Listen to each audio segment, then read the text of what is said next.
on to the next part of this conference now. And in this part, we'll be talking about effective altruism and animals, using evidence and reasoning to do good with our resources. That is the topic of the next session.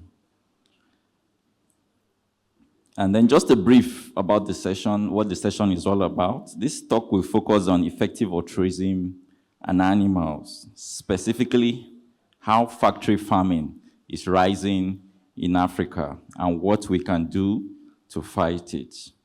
It will draw from the Animal Advocacy Africa's recent research with Bryant Research, which was on preventing factory farming in Africa, and 4 intervention-specific reports by the AAA.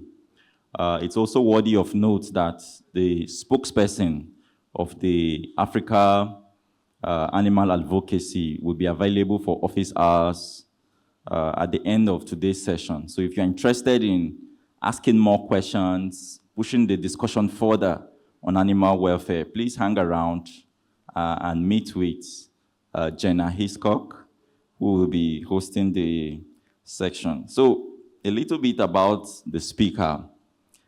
Jenna holds a master's degree in historical studies and an honors degree in development studies. She has a keen interest in the interplay between humans, animals, and the environment in relation to politics, and has previously worked as a vegan chef with experience in various course areas within the NGO sector. Based in South Africa, Jenna is passionate about connecting with and meeting fellow advocates within and outside Africa. If you will join me, I would like to welcome Jenna Hiscock to have this discussion. Hello, everyone. Thank you for having me. It's lovely to be in Nigeria. As Samuel mentioned, I am from South Africa, and I've worked at Animal Advocacy Africa for 4 years, basically since its inception.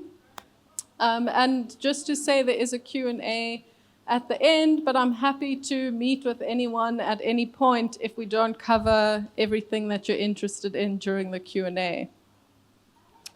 So as I'm sure most of you are familiar with, EA, or effective altruism, is about using evidence and reason to do the most good that we can with the resources that we have.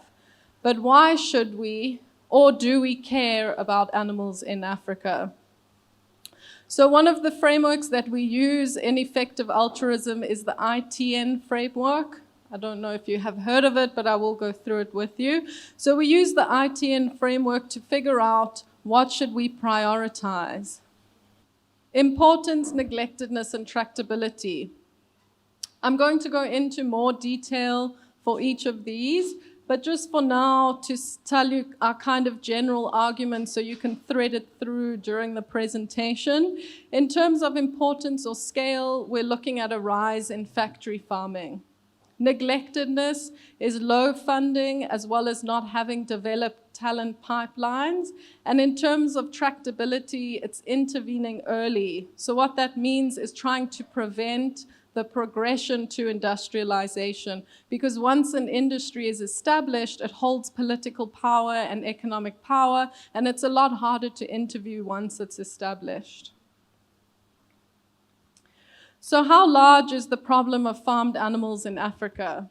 If I had to ask you, how many animals do you think are killed each year for food? So as we see in this graph, food production kills billions of animals. It actually moves into the trillions of animals when we take into account aquatic animals from oceans, rivers, and lakes. So that's more than any of the other animal uses, as well as many, many times the entire human population. And we see that this number is continuing to increase over time. Although these numbers are looking globally, it's similar in Africa as well as in Nigeria. So in our research that we're currently busy doing, we see that in Nigeria, the current farmed animal numbers are about 300 million for poultry, 80 million for mammals, and 700 million for fish. So how large is the problem when we also think about it? So Africa could experience the largest increase in farmed animals between 2012 and 2015. If I had to ask you what is the animal group that you would think we farm the highest, it's poultry. So the vast majority of the increase will be caused by poultry, and you can see that those animals will be impacted the most. So hand in hand with the number of animals is also the intensity of their suffering. So animals, especially when industrialized, have extremely bad lives. Some of the conditions that they endure are cages and overcrowding, indoor confinement with poor air quality control and unnatural light patterns, an inability to engage in important natural behaviors like laying eggs. There's also illnesses and injuries that are left untreated, usually because of unmanageable working conditions, where there's too few farm workers and too many animals. There's also rough and abusive handling by workers, often due to a lack of training, frustration at their working conditions, as well as unreasonable demands by superiors. African animal product consumption is accelerating. So we see scale not only in terms of the numbers of animals killed and their suffering, but also in terms of their consumption. So there are a couple of indicators that we use to look at this acceleration. So the first is a change in overall meat production. So as you can see in this graph, this is over 50 years. You can see that Africa is at least 200% higher than the United States in their meat production. This is excluding Asia. Asia is like way up, so it didn't fit on the graph. But it is interesting to see where Africa is. Then secondly, we see that hand in hand with meat production is obviously meat consumption. And meat consumption typically rises as countries develop. So this is what this diagram is showing you, that the meat supply per person increases the more a country develops. And so this then goes back to impacting production patterns. I don't know if you see it the same where you are, but in South Africa, depending on how rich you are, you'll consume more meat. And this then goes on, like I said, to impact production. So what we see then, especially in Africa, is a highly fragmented, small-scale farming industry.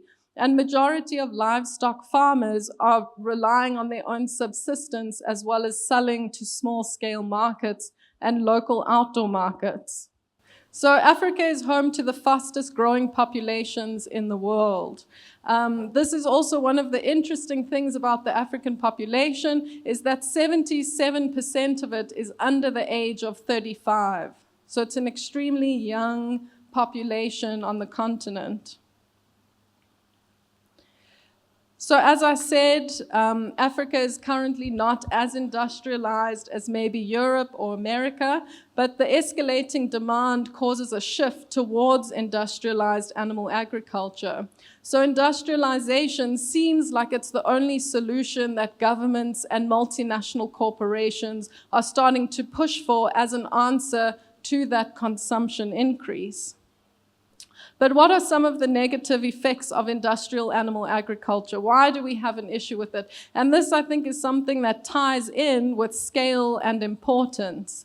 So first of all is the environment. I think it's something that a lot of us are now more accustomed to, thinking about climate change, deforestation, water and air pollution, as well as antibiotic resistance. Animal welfare, that's something that I previously touched on. Public health, which I think is quite interesting, is the prevalence of zoonotic outbreaks, which we obviously see more often now, for example, with swine flu. Interestingly is food security. So there's the assumption that industrialization means more food is being produced, so malnutrition and hunger is going to be dealt with. And we don't necessarily see that bigger businesses and industrialization equals poverty or food security being dealt with. And so the combined production and importation currently of staple foods is enough to provide 2,500 calories to every person. So it's enough that we currently produce to deal with hunger. But the problem then that we see is actually with food distribution, not with food production. And then with economic development is quite an interesting one as well. So this is tied in with food sovereignty. So for example, you see that big businesses often undercut usually undercut by large foreign businesses.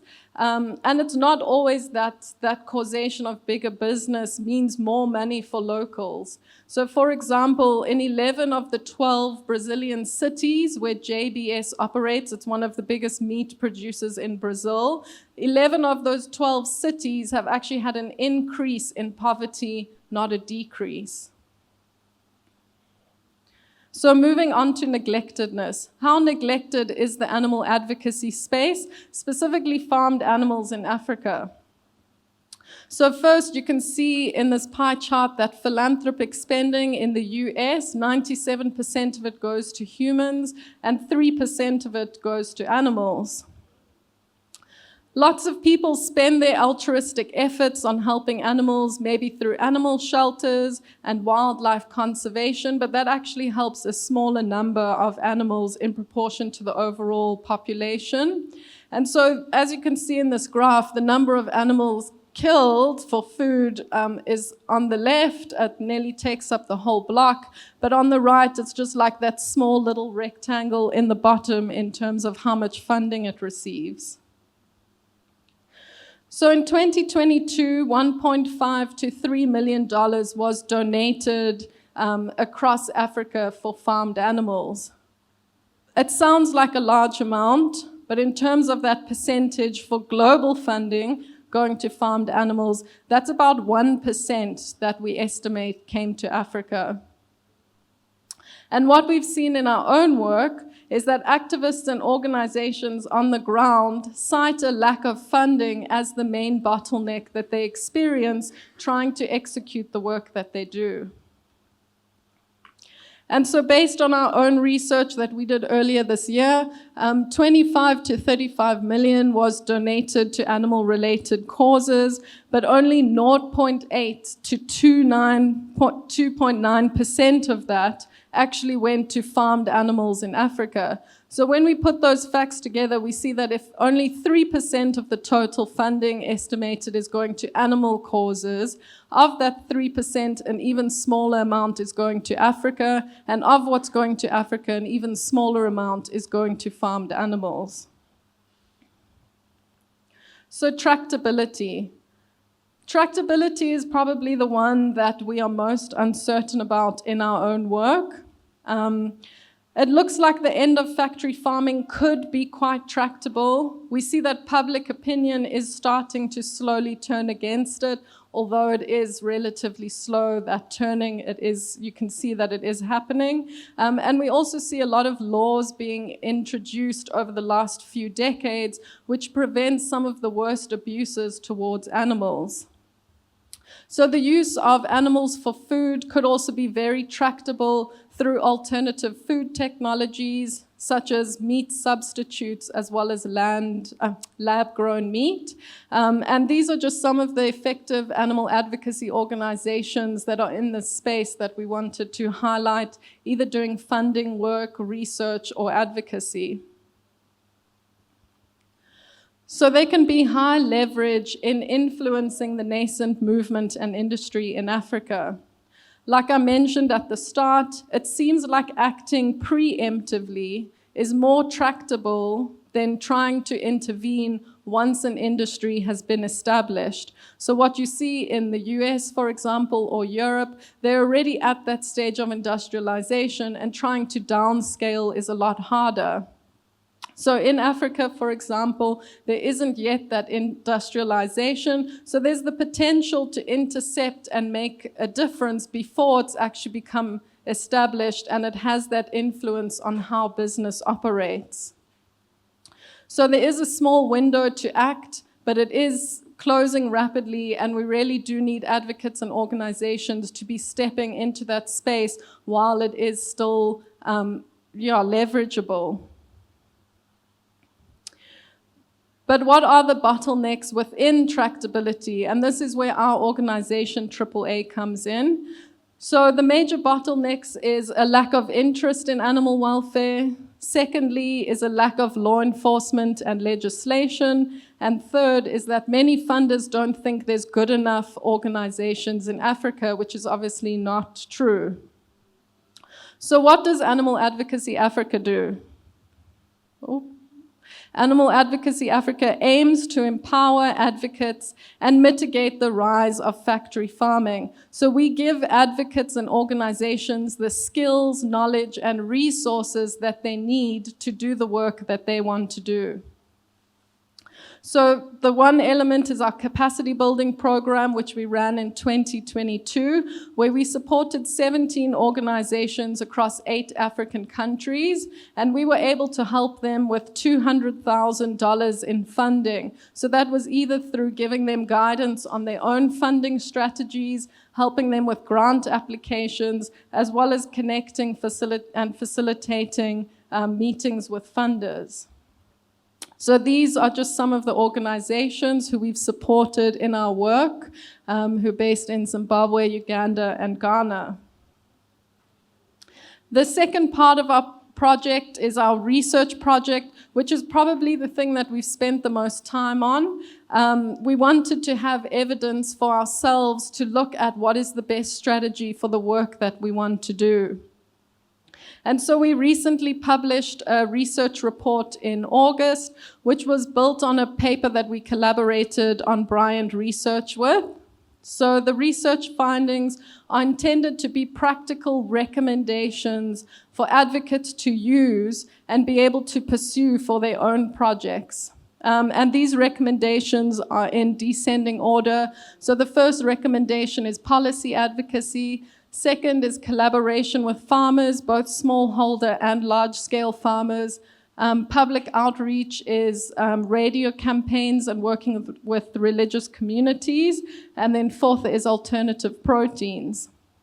But with these 4 reports, we weren't able to go into country-specific interventions, which is something we are interested in. And so we've now decided to move that research into Nigeria, specifically looking at what would these interventions look like if it was in the context of Nigeria. And then the third part of our work that we do is our training program. And the training program has really become the core of our work. So these are the 7 participants who came through our advanced training cohort, but we did have 20 overall that started with us last year. And 2 of the projects that are part of our training program received seed funding from us. So the first one is Emmanuel Awuni, who is looking at establishing species-specific regulations for pre-slaughter stunning in Ghana. And then the second project is run by Injalira and Sylvia, who are based in Uganda and are looking at better fish farming welfare practices. So our training program is currently open for applications if you are interested in applying. Basically, through our program, you will learn important skills for effective animal advocacy. You'll learn about developing a theory of change, decision-making, strategic planning. There's a whole bunch of topics that we go through. It's an online course platform, so all of it takes place online. You receive direct support from us during the program as well as afterwards. And there's also space for group sessions and networking opportunities. And that's just a bit about the program. So the expected time commitment is about 10 hours a week, and we offer monthly stipend starting at $300. So how can you get involved with AAA? So first of all is apply to our training program. If you aren't interested in applying, maybe you know someone who is, so you can share it with them. The second route is helping with our Nigeria research. If you think of someone we should interview for that research or someone we should speak to, please let us know, make a referral. It would be great to hear from experts in Nigeria. Third is to share our work with anyone that you think would be interested. And lastly is to raise awareness for the animal advocacy space in Africa. So you can use that QR code, I hope it works, which does give you a link to our training program, more information, as well as how to apply. And then there's also a referral form for if there is someone you think we should speak to, you can make a referral using that QR code. If it doesn't work or you're unable to get it, then obviously you can come and chat to me, and I'm happy to give you all of the information that you need. And then just to say that I tried to squeeze in a lot of information in a short amount of time, but if there is anything you are interested in, I'm happy to share all of our sources and information with you. I'm happy to give you whatever you're looking for in terms of any information or data, because we've got a lot of it. So if you are keen, you can just come and chat to me afterwards, or my colleague Cameron, who's sitting at that table in the front.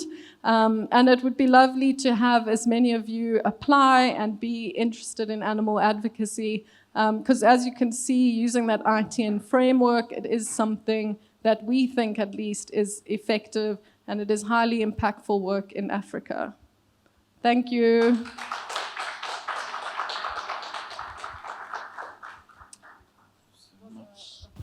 Thank you so much, our speaker. You will all agree with me that she did a very good job, and she did justice to the topic. I'm sure we are better enlightened. For some of us hearing about animal welfare for the first time, I'm sure you have picked one or two. So this is time for questions.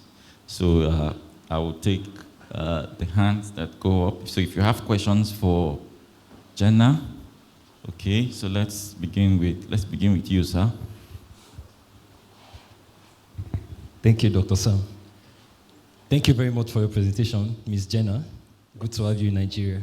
Thank you. I'm so impressed with your presentation and also your data presentation. Concerning animal production, Africa happens to be the largest. And I can categorically say that Nigeria is leading unofficially with my own data. Yes. So, but I'm not impressed in the sense that your activities so far did not capture Nigeria in most of your work. Thank God you are here in Nigeria now. Among us here, we have researchers. We have advocates from various universities who can help also to drive down this work to their various sectors. So I want to know more about your fellowship program and how those of us in this conference can participate. They say charity begins at home. Let's start from here and let's see how we here can be inculcated. Thank you. Welcome to Nigeria once again. Yeah, so the first thing is in terms of researchers, I think it is very important that research is being done by people who understand the local context, first of all, and second of all, that research is being done. If you want to find any statistic about meat production or meat consumption or funding in Europe or America or most of what you call the global north, you can just put in Google, what is the la la la la la, and it will give you the answer. But in Africa, we don't have those statistics as readily available, and I think that research is incredibly important for people to be doing, so that's the one thing just to say. In our training program, research is part of it. It's not the whole thing that we are interested in, but if it is research only that you are looking at doing with the potential of a project coming out of it, then that is also something that we're interested in. If you are doing research in Nigeria, you can definitely reach out to our researcher at AAA. Our head of research and our researcher would both love to hear from you. So there's my email. Instead of Jenna, you just do Lynn, Lynn, and Lynn is our head researcher. And then Moritz, who's our researcher, is Moritz, Moritz, and then his email is moritz@animaladvocacyafrica.org. Yeah, I hope that answers your question about research and advocacy.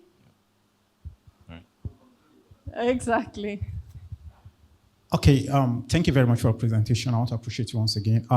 Though part of the question I want to ask, my friend here have actually asked part of the questions. But then I would like to say that for an example, someone like me that done research, like with some NGOs before now on animal welfare, that's hen welfare and also aquaculture welfare, I can actually tell that a lot of people out there, let me say, the poultry farmers and all of that, we have actually done research before, that some of these people actually lack the information and all of that, right? So thank God that you're here and you're looking at doing some other things in Nigeria that could help to enlighten people in that aspect and so on. So like this fellowship that it's on now, I just want to say that you guys should have a kind of a lenient way that could afford people to get into the fellowship, learn more, and be able to go out there and advocate and get people, to be aware of this thing. Thank you very much. And I would like to, also be part of this fellowship. Thank you. There was a hand here. Yeah, thank you. And that is something that our training program is trying to do is of those 4 interventions that we spoke about, so policy advocacy, working with farmers, public outreach, and alternative protein, it is about advocates creating their own projects. So those 2 projects that I mentioned in Uganda and Ghana, that's their own projects that they've chosen to do through our training program. So we never told them, you have to do this in Ghana. Through the training program, they were like, you know what, I'm interested in fish farming. How tractable is it to do fish farming in Uganda? And then they do their own research to decide what is the best project or the most impactful project for them to do in their country. And so if you've already got that research and an idea of what you'd like to do with that research, then you nearly can just refine it through the training program and be able to get a more solid project to do at the end. Yeah. Thank you. All right. Thank you, Jenna, for the lecture. I wanted to ask, for some of us who are new to your group and all, I wanted to know, what's the long-term goal? What's your long-term goal? Is it to completely stop the consumption of animals and animal products, or is it the handling of animals? What is it exactly, so that one could be orientated if one is coming to apply for a fellowship? Totally. Thank you for that question. It's a good question because I think it is a very important question in the animal advocacy space. And essentially it comes down to, are we trying to be abolitionists, so get rid of it entirely, or are we more welfarist and trying to have better welfare practices? And I think it's unrealistic to assume that all of Africa is going to stop eating meat. So I don't think that is, ideally that would be great, but is it actually going to happen? Probably not. And so we're trying to look rather at what are welfare practices that can, A, prevent the industrialization in Africa, and B, at least at the bare minimum, allow animals to suffer less than what they currently are suffering. Yeah. Thanks, someone is Samuel. interested. Does previous experience matter in applying for the fellowship? Do you need to have some experience in animal welfare before you can apply, or someone with 0 experience is welcome? Yeah, thanks, Samuel. That's a good question as well. In terms of our training program, you don't have to be familiar with animal advocacy work. You have to just be willing to do that work in Africa. That's like the starting point. And I think that really is kind of the opening, is that there isn't the expectation that you already need to be an animal advocate. You already need to know what's happening in your local area. Like, that's definitely not what we're expecting. So the bare minimum is that you are interested in doing this kind of work where you are. Thank you for the presentation. Well, I'm actually hearing about animal advocacy for the first time. But then I didn't give it a damn because I am an environmentalist. I am currently advocating for climate change in Nigeria. And then I believe as an environmentalist, plants and animals, human and animals are all part of the environment. And then animals as well have a role to play in protecting the mother earth. So I want to know your advocacy, the sole aim of the advocacy, is it on animals themselves? Or is it on human beings, or on the environment on itself? Thank you.